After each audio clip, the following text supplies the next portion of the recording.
आर्यावलोकितेश्वर बोधिसत्त्वो गम्भीराया प्रज्ञा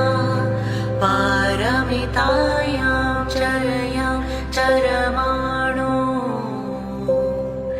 व्यवलोकयति स्म पञ्चस्कन्धाः तांश्च स्वभावं शून्यान् पश्यति स्म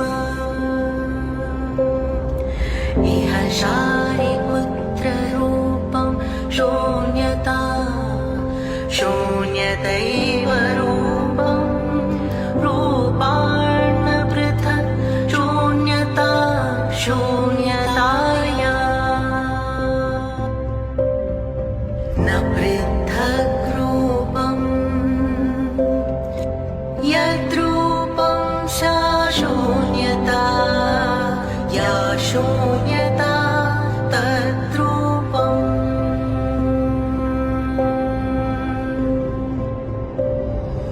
एकमेव वेदना संज्ञा संस्कारा विज्ञानानि च शून्यता इहं शारिपुत्र सर्वधर्माः शून्यता लक्षणा अनुत्पन्ना अनिरुद्धा अमला न विमला अनूना न परिपूर्णाः तस्मात् शारिपुत्र शून्यताया न रूपं न वेदना न संज्ञा न संस्काराः न विज्ञानानि न चक्षुः श्रोत्रघ्राणजिह्वकायमानांसि न रूपशब्द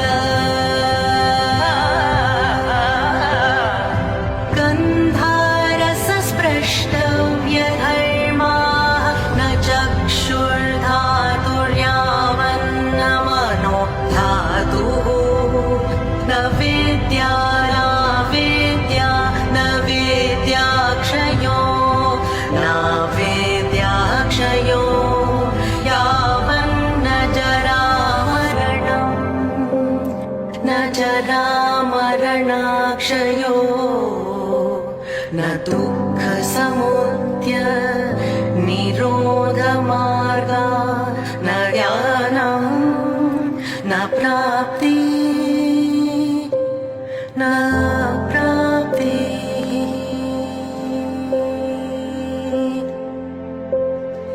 तस्मात् शारिपुत्र अत्रातित्वालबोधिसत्त्वस्य प्रज्ञापारमितामाश्रित्य विहरति चित्तावरणः चित्तावरणनास्तित्वादत्रस्तो विपर्यासातिक्रान्तो निष्ठनिर्वाणः प्राप्तः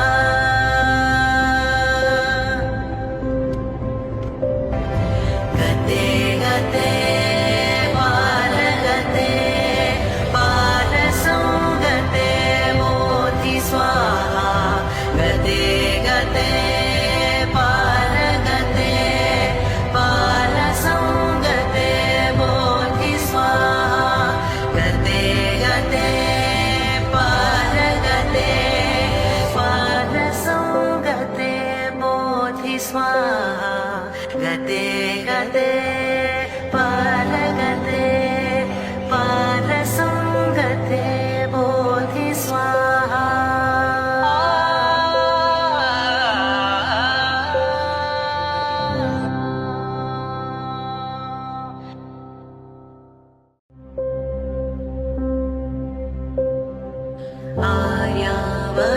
आर्यावलोकितेश्वर बोधिसत्त्वो गम्भीराया पारमितायां चरयां चरमाणो व्यवलोकयति स्म पञ्चस्कन्धाः तांश्च स्वभावं शून्यान् पश्यति स्म इह शारिपुत्ररूपं शून्यता शून्यतैव रूपं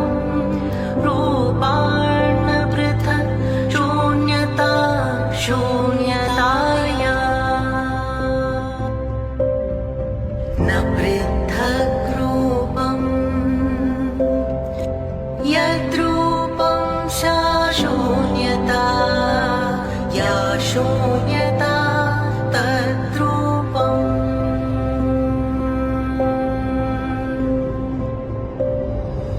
एकमेव वेदना संज्ञा संस्कारा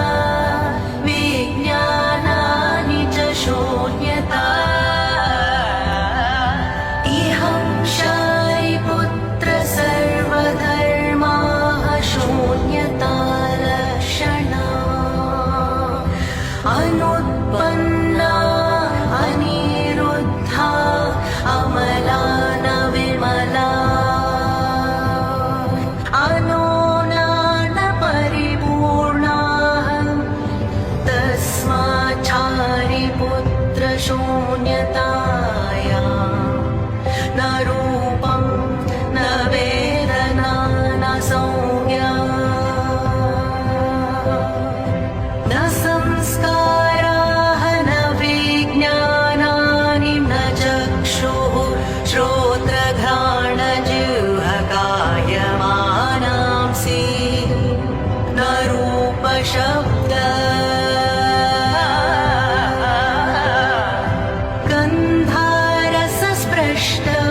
गन्धारसस्पृष्टव्यधर्माः न चक्षुर्धातुर्यावन्न मनो धातुः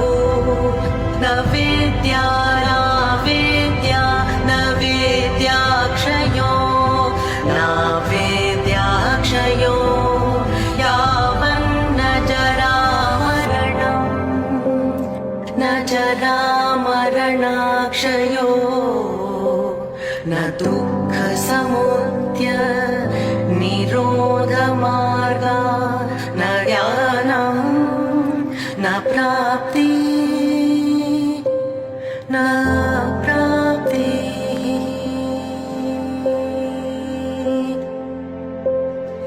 तस्मात् शारिपुत्र अत्रातित्वा लबोधिसत्त्वस्य प्रज्ञापारमितामाश्रित्य विहरति चित्तावरणः चित्तावरणनास्तित्वादत्रस्तो विपर्यासातिक्रान्तो निष्ठनिर्वाणः प्राप्तः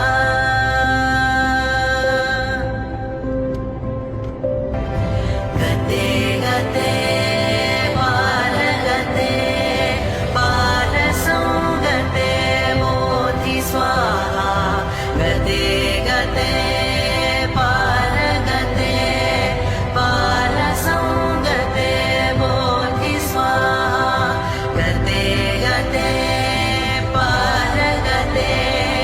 पारसंगते बोधि स्वाहा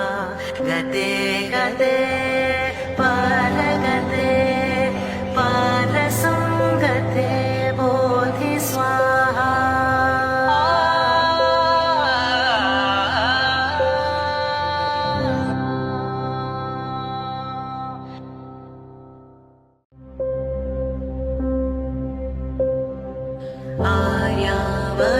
आर्यावलोकितेश्वर बोधिसत्त्वो गम्भीराया प्रज्ञा पारमितायां चरयां चरमाणो व्यवलोकयति स्म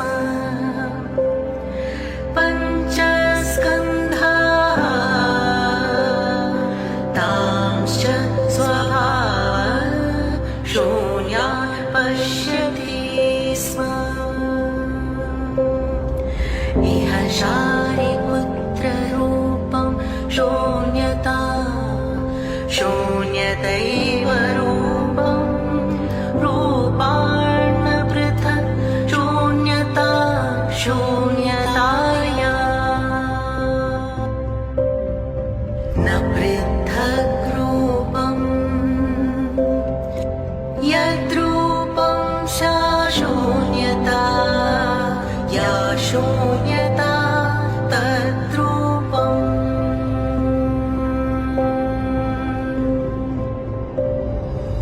एकमेव वेदना संज्ञा संस्कारा विज्ञानानि च शून्यता इहं शारिपुत्र सर्वधर्माः शून्यता लक्षणा अनुत्पन्ना अनिरुद्धा अमला न विमला अनोना न परिपूर्णाः तस्माच्छारिपुत्र शून्यताया न रूपं न वेदना न संज्ञा न संस्काराः न विज्ञानानि न चक्षुः श्रोत्रघ्राणजिह्वकायमानांसि न रूपशब्द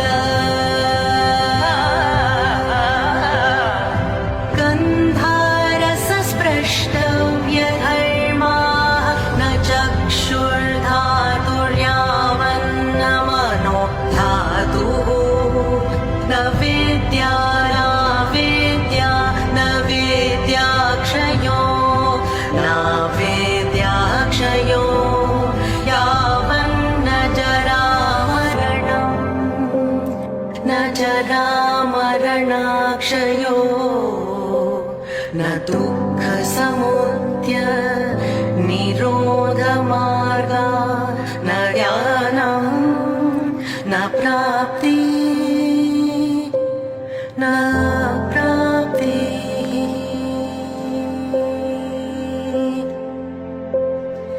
तस्मात् शारिपुत्र अत्रातित्वा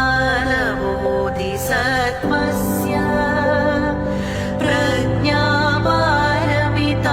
प्रज्ञापारमितामाश्रित्य विहरति चित्तावरणः चित्तावरणनास्तित्वा तत्रस्थो विपर्यासातिक्रान्तो निष्ठनिर्वाणः प्राप्तः